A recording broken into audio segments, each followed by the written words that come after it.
Hi, welcome to Auburn Oil Co-Booksellers. My name is Robin O'Brien. I am the event coordinator. Our owner, Mike Farmer, is here tonight. He's pulling out chairs for everybody because so many of you showed up tonight to support Dr. Stear, which is great. Most of you probably know Dr. Stear from the Department of World Languages. Et al. Literature. Yes. And he's joined tonight with Dr. Hayley Woodward of Art Histories, and they are here to discuss his book and all the years of research that went into it. So thank you so much for coming tonight to support Dr. Stears, and welcome to both of you.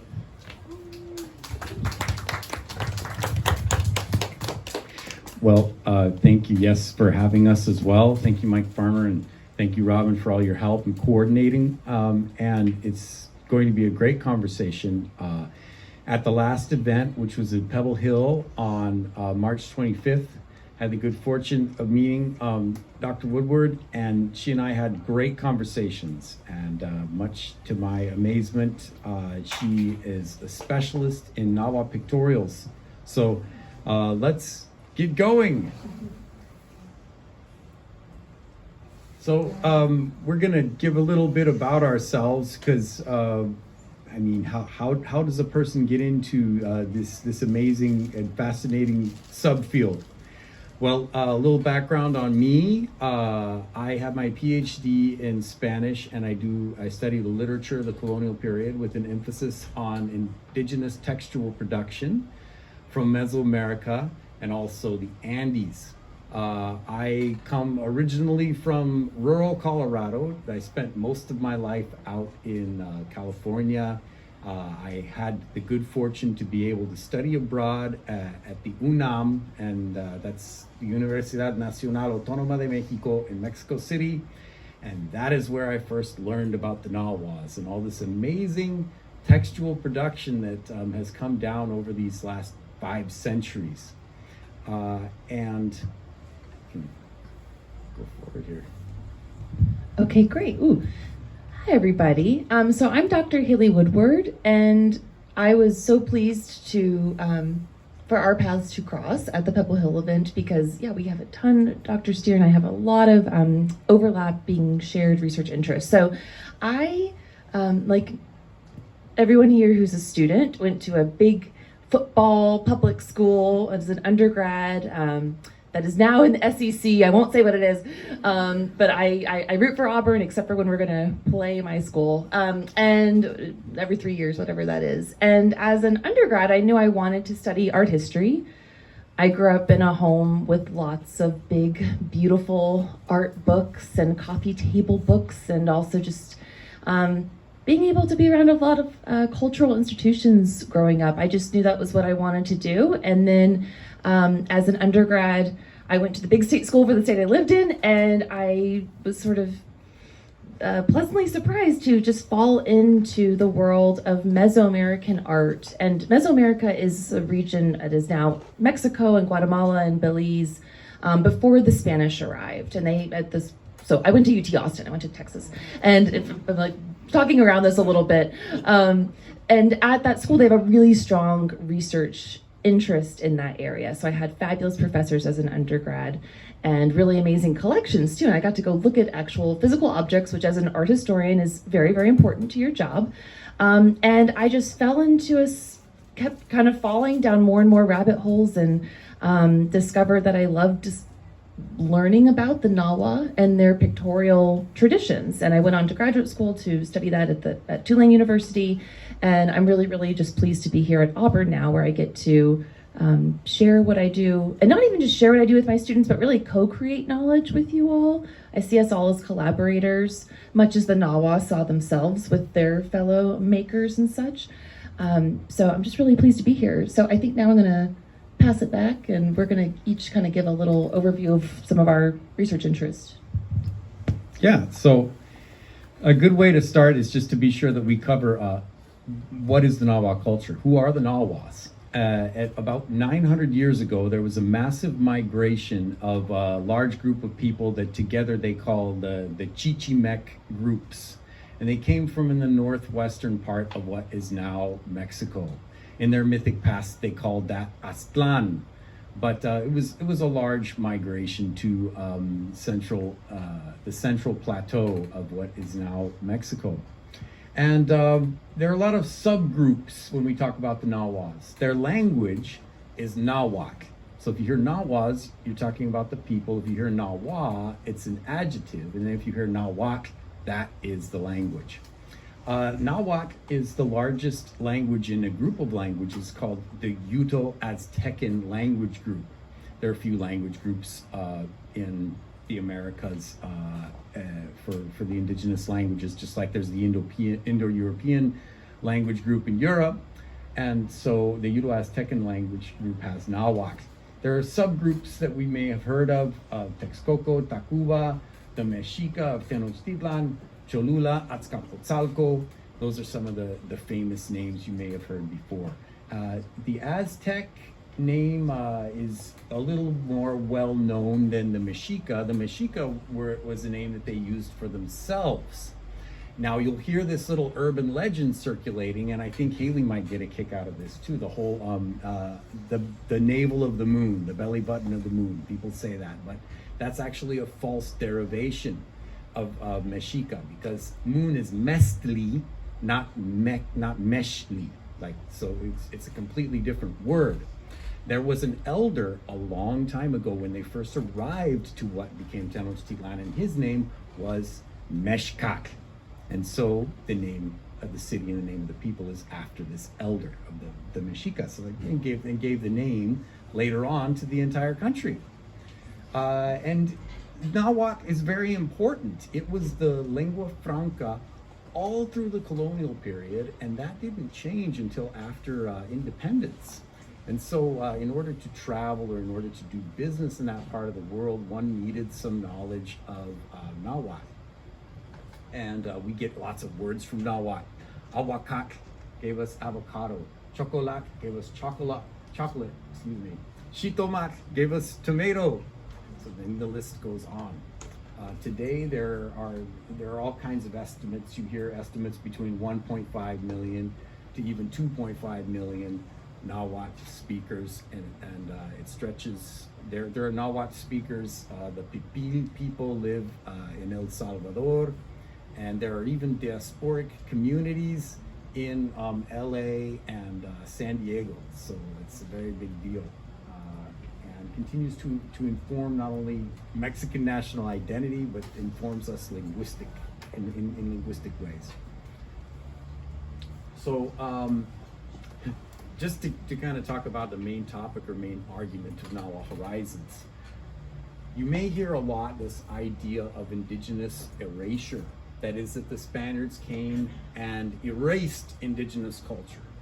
Well, I started to think about that a lot during my graduate work, because the simple question, why are there indigenous people today? That started, well, if they're here, there means there must have been some survival. And if that means that the Spaniards didn't erase them entirely, that means that if there's such a thing as Spanish failure, which we know there is, because they did not uniformly control every part of their empire, if there's such a thing as Spanish failure, that means there's such a thing as indigenous success. And that's what this book is about. It seeks the sources that protagonize the indigenous people, the sources they wrote themselves in Nahuac, where they plan to have a future. And those future plans are often at variance, or at least different, from the plans that the Spaniards had. So how did they communicate these plans? Well, in the book, I outline these 5 Nahua tools of persuasion: gathering strength through building reciprocity with groups and between individuals, the use of repetition in images and in words to emphasize important information. We have the use of questioning as a kind of persuasion, and we have specific features of Nahua. Now this evening, since we're focusing on pictorials from the book and other pictorials that are similar to the ones I examined, we're focusing on gathering strength and also repetition to emphasize future plans. So let's see. Yeah. Now, can you go back just one? Now, before the Spaniards came, all of the textuality was pictorial or in murals. And then, when the Spaniards came, they brought with them the Latin alphabet, which soon the Nahuas helped to adapt, along with some groups of Franciscan friars, and they together elaborated and made a way to write the Nahuatl language using the Latin alphabet. So pretty soon they started to use those same kinds of figures or the same kind of tools of persuasion in their texts. That would be very good. So here's just an overview of the chapters, and you can tick through those really quick. We're focusing on chapter 1 tonight, which is called Problems of Perpetuity. There are 2 pictorial documents in that chapter. We're focusing tonight on the first one, the Lienzo de Cuauhtémoc, which is a narrative map. And in that futurity was to gain territory for the future of agriculture and ritual. Chapter 2 has to do with the Florentine Codex, and then the future of healing practices and the future of the profession of healers. How many folks here have been to Mexico? What do you see in the shadow of every church? You see a curandero. How did he get there? It's no accident. There were people 500 years ago who were writing down information that curandero is using today. Chapter 3, we've got what started as a tax register. It became a way to talk about the future of politics in Tenochtitlan. The ruling houses were coming to grips with the fact that the Spaniards are here to stay, and we have to learn how to negotiate with them. And then the last chapter has to do with education, the future of communicating ancient ways to young Mexicas. So, and then in the epilogue, I actually was able to interview Nahuas and communities today and talk about their views on the future. So we can start our conversation a little bit more in detail here. We may have to focus that a tad. This is a digital restoration of the Lienzo de Cuauhtémoc. If you ever get a chance to go to a Museo Regional de Cholula, you can see the original. The original is quite large. I'd say it would go from where the T-shirt is all the way over to new adult fiction, and it would go from the floor to the ceiling. It's that large.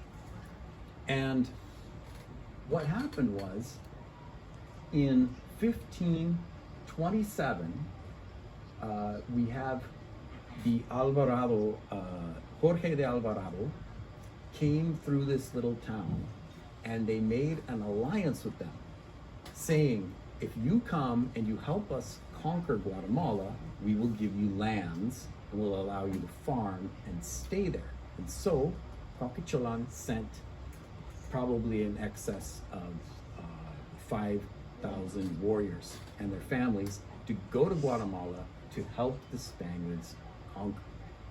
And so this is history of that march to Guatemala and all the victories that they had there, and how they helped establish the capital of Santiago de Almolonga, which today is close to La Antigua. Now, Hayley, I wanted to see if we could together, if you could help us understand just some pictorial conventions, just some simple pictorial conventions. How did they use images to communicate things? So those of you in colonial Latin American art, no, I'm just kidding. My students have actually, this very question was on our exam one from this very image in my colonial Latin American art class this semester. So I passed the mic. No, I'm just kidding. How cruel. No, so I want to backtrack a little bit to some of the really important points that Ezekiel is making, that of how writing worked in Aztec Mexico for the Mexica, people who came before them and people who came after. And it was through images. And these images, it's not just sort of like we think of like picture writing as like kind of a more like rudimentary form of writing, but it's actually a very sophisticated form of graphic communication that combines images and glyphs. So for instance, in this image, this is the first scene from an object called a tira, which is a really long strip of paper. It's folded like an accordion, like a screen fold, which was how books in the Nahua tradition and in other indigenous Mesoamerican traditions, that was like their media form. That's the form the books took. And in this first page, we see the beginning of the so-called like Aztec migration story, the story of their departure from their sort of mythic homeland of Aztlan towards Tenochtitlan. So we see some images here, maybe, and in my class, you all are like squirming in your seats right now because you have PTSD from this. And we would, I would ask you if we were as a class together reading this, we'd say like, what do you recognize here? And maybe you see some figures, like some human bodies. The figure in the middle looks like maybe he's like in a canoe or like with a rower, right? Like a paddle. And we see maybe recognize footprints on the sheet, right? And that is a Mesoamerican early colonial convention of movement and traversing space. And essentially this is a scene that's collapsing down, departure from a homeland through an island. That's why this person's like is in a canoe going across water. And the footprints lead to this sign on the right side of the page that has this kind of like curlicue top, like a little curved top. And that's actually giving us not just images, it's not an image, but it's actually a giant glyph. And so when I say glyph, I mean it encodes linguistic knowledge.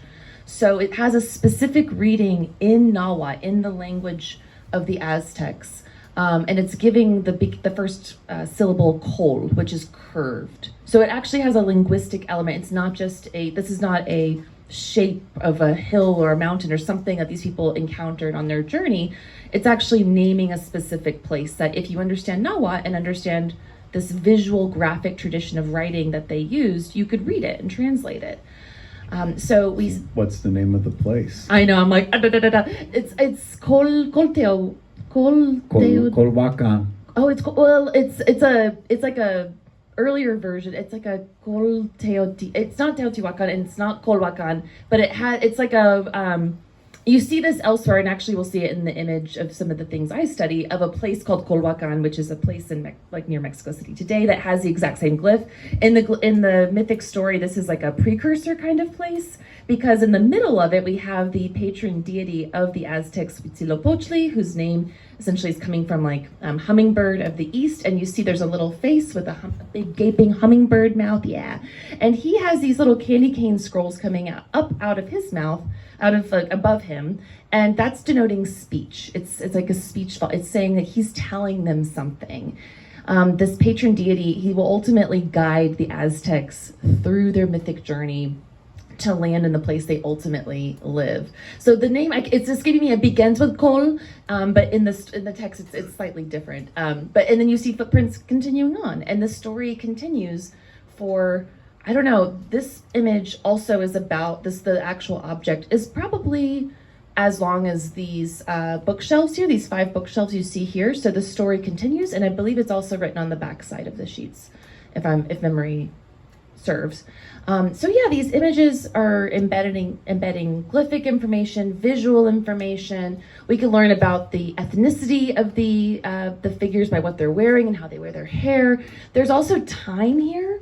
In the middle where the footprints are traversing, there's a little sign that it's a flint knife. It looks like a tapered on either side kind of like oval, and there's a little circle next to it. I really need a pointer, but I can describe it. I'm an art historian.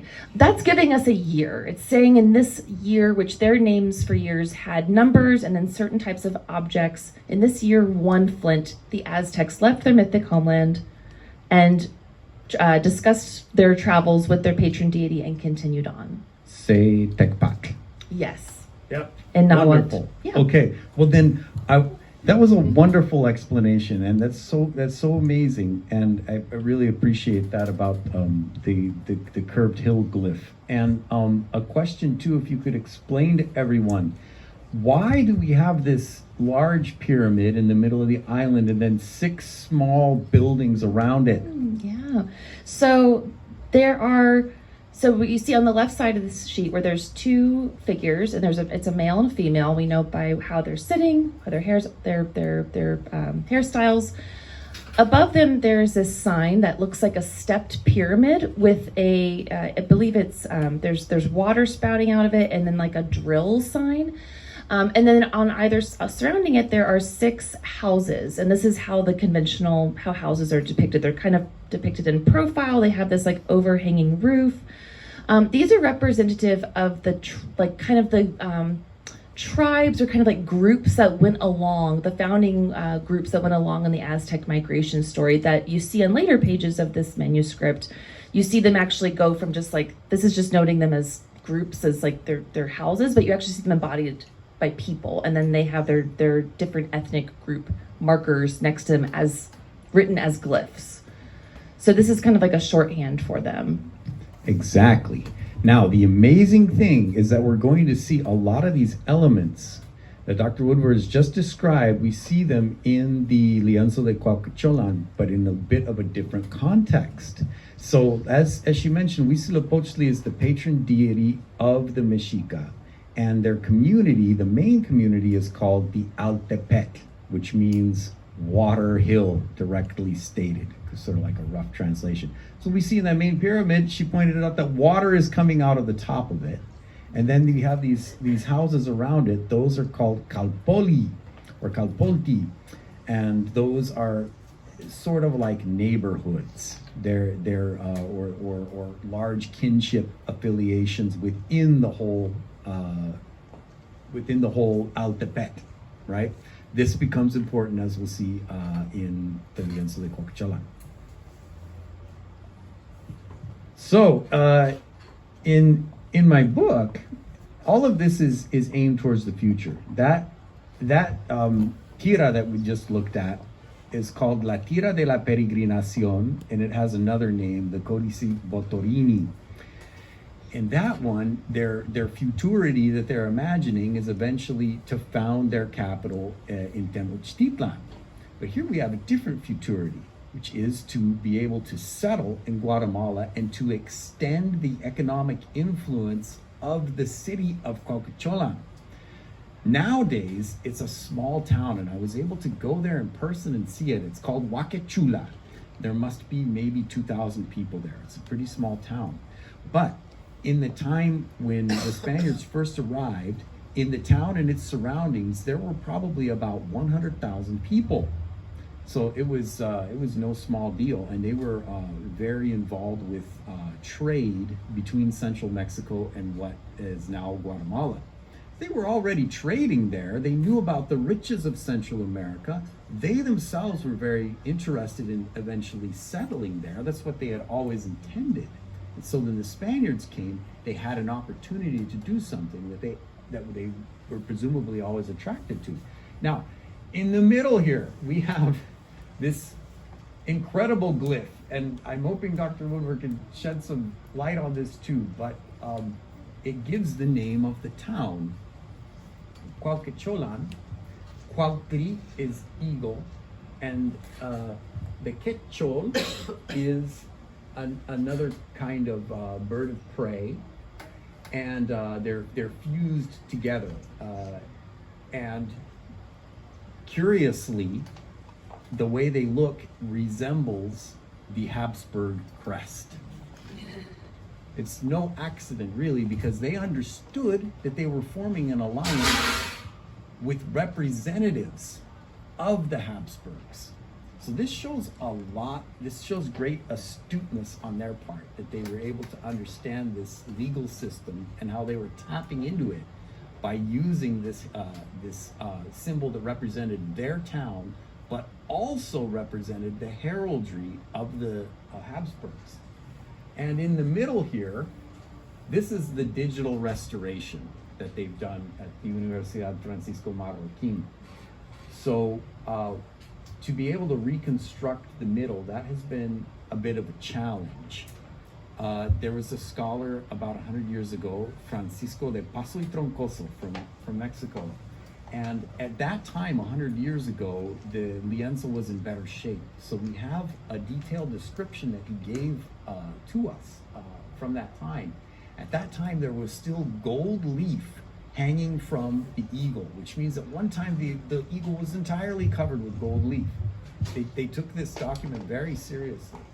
And there was enough detail at the time to realize that this crest is divided into 4 subgroups. And those 4 subgroups represent those neighborhoods, the Calpoli, and each Calpoli sent representatives to go on this expedition to try to settle in Guatemala. Now, underneath, we see something very curious. Immediately when I saw this, I thought, this does not fit with the idea of erasure like we usually hear it. We have who appears to be a Spanish conquistador, an hidalgo, embracing an indigenous noble. And it looks like other nobles are bringing them gifts, bringing them maybe jade necklaces, things of great value to them. And in the same picture, we see these 2 other figures, and the biggest expert on the Alianza de Cuauhtémoc, her name is Florin Asselbergs. She has identified them both as Hernán Cortés and Malintzin, La Malinche, because it is true, we know from Cortés's diaries that he came 6 years earlier in 1521 with Malinche, and they were both there when they made the first alliance with Cuauhtémoc. So now, before, let's see, let's just dive in. Okay, let's just dive in. Hayley, what do you see here, Dr. Woodward? Oh, well, there's a few things that you said I want to meditate on a little. First of all, that that these objects that we study are not static, and that they change condition, and that even 100 years ago you could see gold flaked or encrusted into the eagles. I mean, that is astonishing to me. And honestly, I can't think of another example in the corpus of these types of manuscripts that incorporate actually a gold material.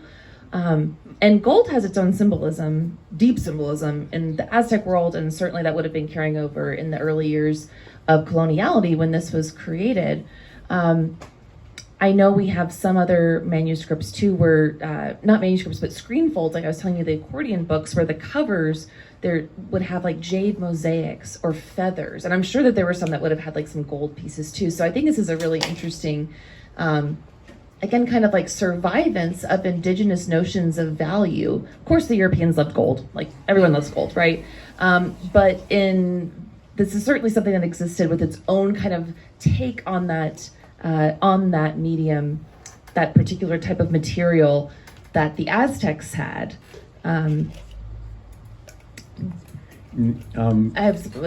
Gold? Yeah, Can we talk about I was gold going a to start little bit? getting into the etymology of Okay, gold, the but maybe you etymology, should okay. hit that because Well, it's a good one. It's a good one, yes. Gold is Teocuitlat, the excrement of the gods, or holy excrement. They believe that the earth, that the universe excreted this very valuable substance. Now, this is no joke, because when we make aluminum, it produces a trace amount of silver. That is, human beings can make silver, but human beings cannot make gold. And that just comes from nature. And this is the way that the Nahuas had of representing or paying homage to that. So by association, everything that gleams, though it's not necessarily gold, has that same sort of cosmic energy in it. Yeah, thank you for that. And so excrement, again, is like the nicest way you could say what we all know what this actually is like saying, right? We don't have to say it. We're recording right now. So I think that is, that's just really amazing layer into something when you immediately look at this image, and if one is versed in, European like heraldry and like coat of arms and symbolism and such, you see the double-headed eagle, you see a European style crown on top of them, right? Which is totally the symbol you see of the Habsburg powers and the European powers at the time. But reading in kind of the doubling of this image of the sign of both speaking to European sort of royal crests and power, and also like the deeply rooted local identity of these specific place names. So places we haven't really quite said yet, like the names of places are often really important to people's identity too. Like it not only has something of the group that lives there, it has to maybe do with something that is nearby, like a resource that's nearby, or their place name might state something about like the nature of that place. For instance, that Kolwakan, the curved little curlicue sign that we looked at before, that essentially translates more to like place of the ancestors, like it's saying it's like an old venerable place. So I think there's something to this too, of again this like doubling in the multi sort of valency, like the multiple readings you can pull out of this sign system that Indigenous makers are employing, and not just like trying to like kind of fight for their survivalness of like, oh, this sign means multiple things and we're still showing our name and also it's working for a Spanish system. I mean, this is more like a assertive statement of the power of this visual writing system. I absolutely agree. That is continuing on in the early days. I want to keep studying this. I told Dr. Stear I was so happy he was writing on this manuscript. I found out he was writing about it because it's really not studied enough, and it's fascinating. It's really, really, really interesting. And this is like the beginning of its narrative of this glyphic statement here. So I have to keep thinking about it a little more, but these are the things that have popped out to me from your work, and also just reading this a little bit, like with my knowledge of these conventions of this system. Okay, so one of my main arguments about this scene is that the way they're depicting different layers of protection around the city itself indicates that they are gathering strength, because they have walls that surround the city. They have weaponry there. They also show the Pacific Ocean off on the left-hand side, because they are, well, not exactly close to the ocean, but they know that it's there, and they know, of course, that it's very powerful. It's not an accident that they would connect that to the river, the Huitztihuilic River, that runs north of the town. You can see it today, and you can see some of the remains of the walls today still standing. The Huitztihuilic River means hummingbird river, and what do you know? A bunch of little hummingbirds are in this river. It's quite amazing. Okay, now I guess one more thing, and then we can move on to another image here. Now I mentioned patron deity. Do we have anything like that here at all? Is there any sort of thing that would indicate some sort of patron deity?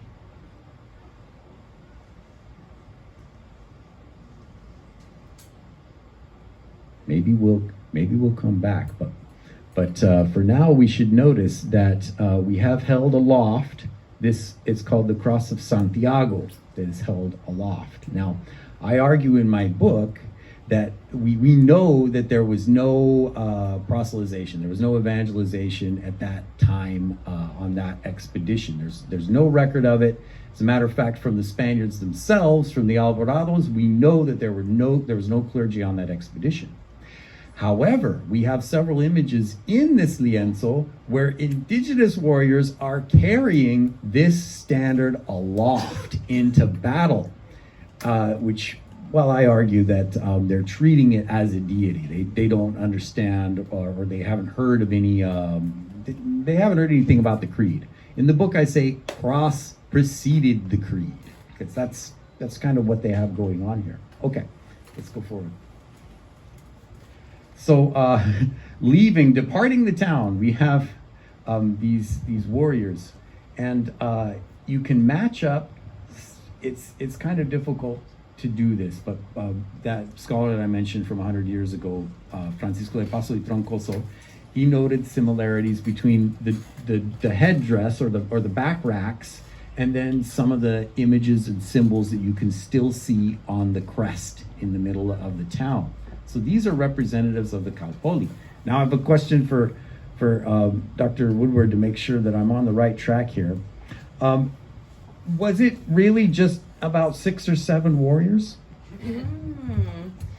So this is one of the conventions of this graphic communication system, is often that you could use as not necessarily like a symbol of one person, but it's very efficient. That this was not certainly it wouldn't have been a very successful expedition, right, if it was only 6 warriors.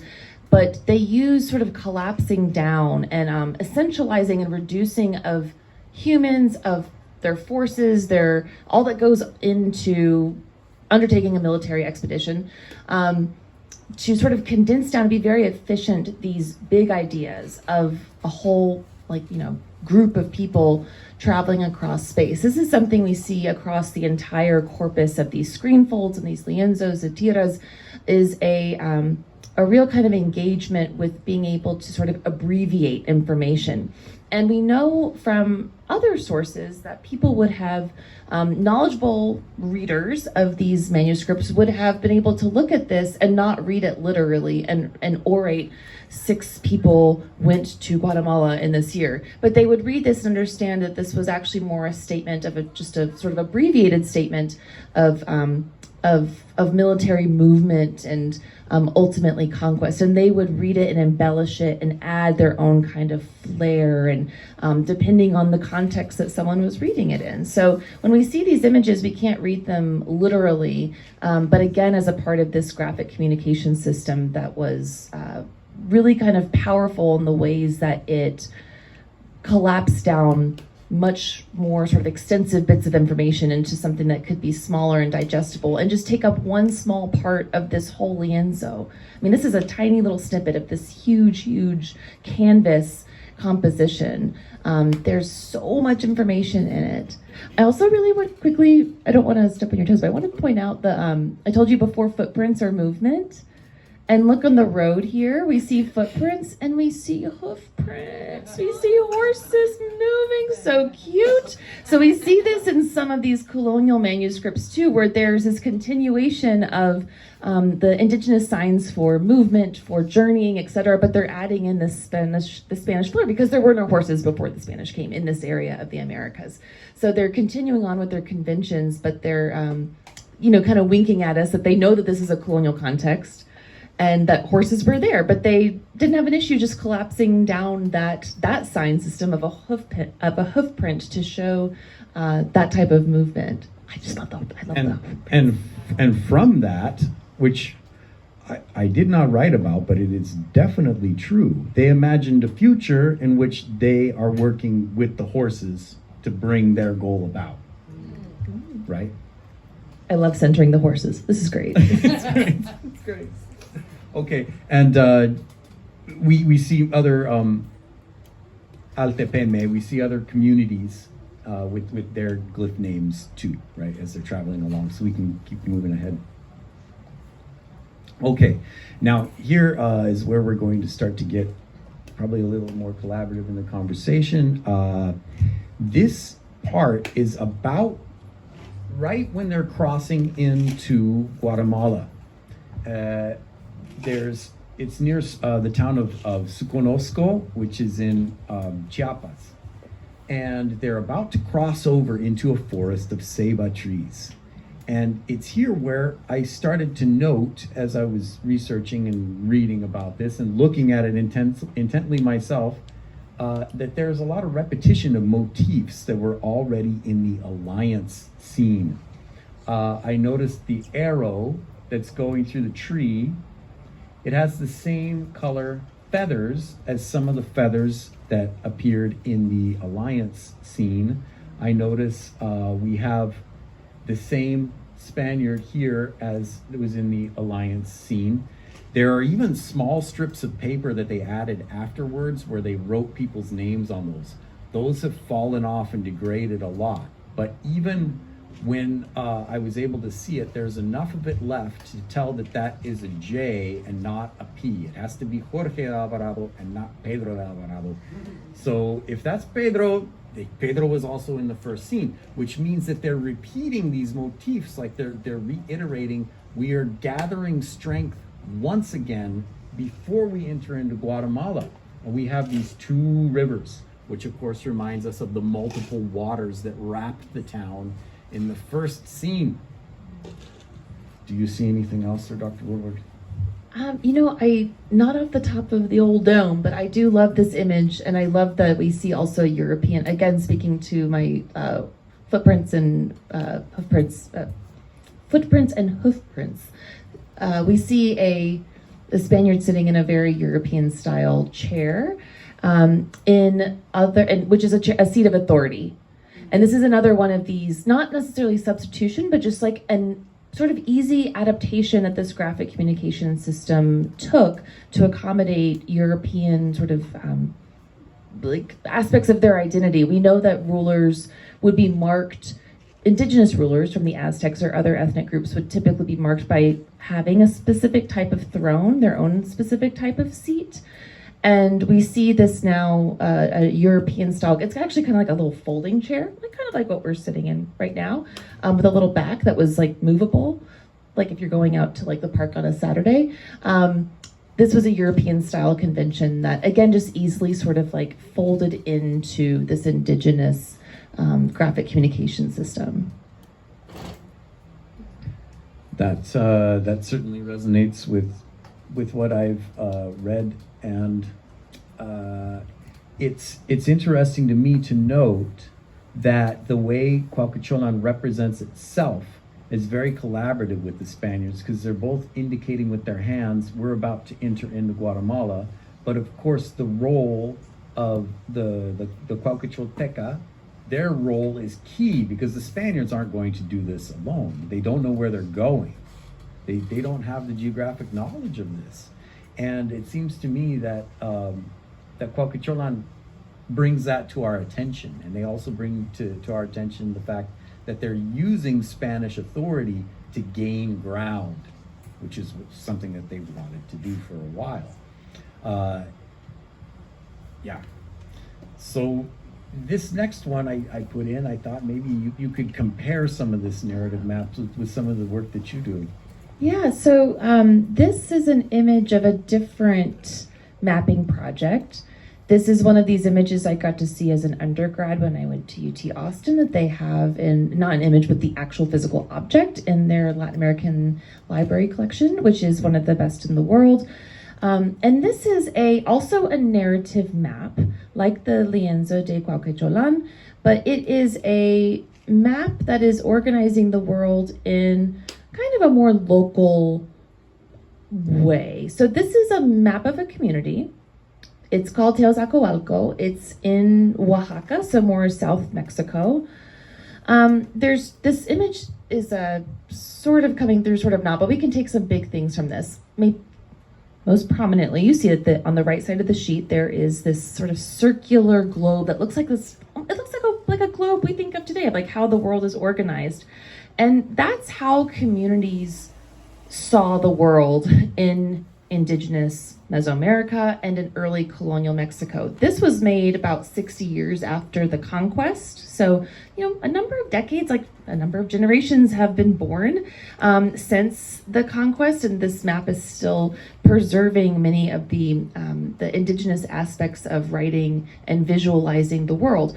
This is of one town called Teozacoalco, and that is attribute of most maps made in this time period. They're very local in scope. We don't see a lot of like regional maps like we think of often when we think of like, if you want to look at a map of like Eastern Alabama or the United States.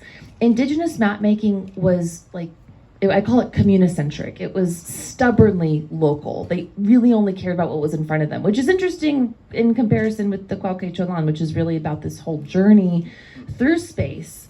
It's a little bit of a foil, and there's sort of, I think they're responding to a different impetus. This is a very specific historical context we know about, and that is, it was a map that was produced in response to a questionnaire or a survey that the King of Spain, Philip II, sent out. So 60 years after, a little before, like 55 years after the conquest event happened, and the Spanish established the Viceroyalty of New Spain in what was the capital of Tenochtitlan, and that's what Mexico City is today. Spain was like, wait, we have all this land, but we don't know much about it. Like, we don't know, like, what are they growing there? What are the languages being spoken? Who are the people? What do they call themselves? And so the King of Spain sent out this questionnaire to hundreds of towns in New Spain, and it had questions like, describe the weather, and describe, the language you speak, and describe what kind of natural resources are around your town. And question 10 of this questionnaire was, draw a map of your town and send it back to us. And they were astonished to receive all of these different maps that came from local communities, this being one from a place called Teozacoalco, that each envisioned their town in a totally, like, all different ways. They're very, very diverse means of organizing space. There's a fabulous book about this called Mapping New Spain by Barbara Mundy, published almost 30 years ago. Oh my God. So it's a fabulous book that explores this corpus, but they're all very different. Some towns were sort of adopting more European cartographic traditions. Some were really holding on to more indigenous ones. This is definitely more on the indigenous side. We see Teozacoalco organized as a circle, and it's a little bit hard to see, but around the edges of this circle are different signs, and those are kind of like boundary markers of the town. There are rivers cutting through, there are hills that are like that, kind of more like washed out green kind of washes of color. Those are rolling hill systems. There's roads with footprints and hoofprints, both horses and people. And in the middle, and there's 13 different little estancias, or kind of like regional, like sort of areas, like kind of farms-ish of Teozacoalco. And in the upper left part of the map, it's hard to see, but there's the actual like town of Teozacoalco within this regional view of just the town, like its environs. And in that map, there is a genealogy that's extending upwards. It's really hard to see, but they're kind of in like stacks of like a male and female couple going up. And the genealogy begins in the map around the 1320s, so 200 years before the Spanish showed up, and it continues on until 1580 when the map was made. So the genealogy of the rulers of the town, they kind of pay no attention to the conquest event. It just keeps going. Like this couple ruled this year, their son and his wife ruled in the following year, et cetera, et cetera. And there's really no attention paid of like a cataclysmic event in there. Of the Spanish coming and like, kind of shaking everything up, to say it lightly. Now, I have a question then. At the top of this map, I see the sun. Does that mean that it's oriented toward the east? This map is oriented to the east, yes. And there's not really like a set orientation across all maps. Like, they're all oriented in different ways. Some don't have orientations in this corpus. If I had to say if one direction had to be like the most often used, it's to the east. So we see, and it's also a very European style sun. It has a little face. It's like something we'd see today, like if we went to like New Mexico and like when like a little ceramic shop or something. But yes, this is oriented to the east. There's an orientation to it. Yeah, we might say it's a Renaissance style sun, isn't it? Yeah, very much. Now, the Lienzo de Cuauhtémoc is oriented to the north. Apparently. Let's advance. Okay, so here's another example of the kinds of scenes that you'll see. Once again, okay, if we could maybe focus just a tad. I think we can.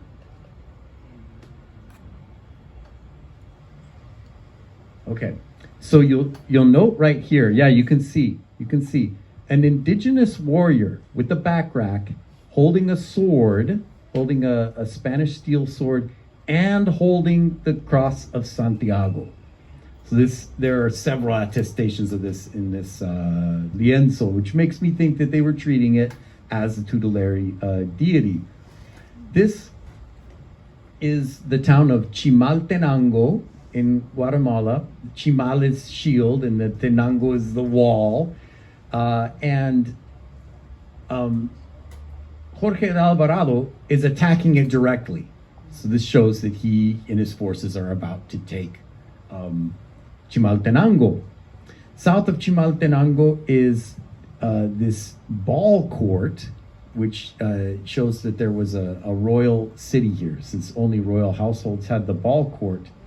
The Quiche and the Quechquel were not taking this invasion lightly, so they set up in their path lots of traps for them to fall into, and the traps had spikes on them. And there are other images where you see the Cuauhtémoc impaled on these spikes. Or sometimes they would make large roadblocks to slow the forces down and then come out and ambush them. And we have records of this from chronicles as well. So here's another example of once again concentrating strength and energy in order to move into a future. And another aspect that's key in the chapter 2 is that we have these tianguis marketplaces. In the tianguis marketplace, we have a Quechquel woman facing a Cuauhtémoc woman. And Cuauhtémoc woman, we know that she is speaking Nahuatl. That means that the women on this expedition, they were the ones conducting trade, and they were the ones bringing the language to these tianguis. And there are 12 tianguis glyphs, and in 10 of them there are women conducting this kind of trade, which means that it was strategic. They had these designated roles. So in the midst of all this, and a lot of this, we got great help from Florin Asselbergs, who decoded a lot of this. But you start to see that they are building a future, and they have definite goals. And at least at this point, the thesis of erasure does not bear out like we usually think of it.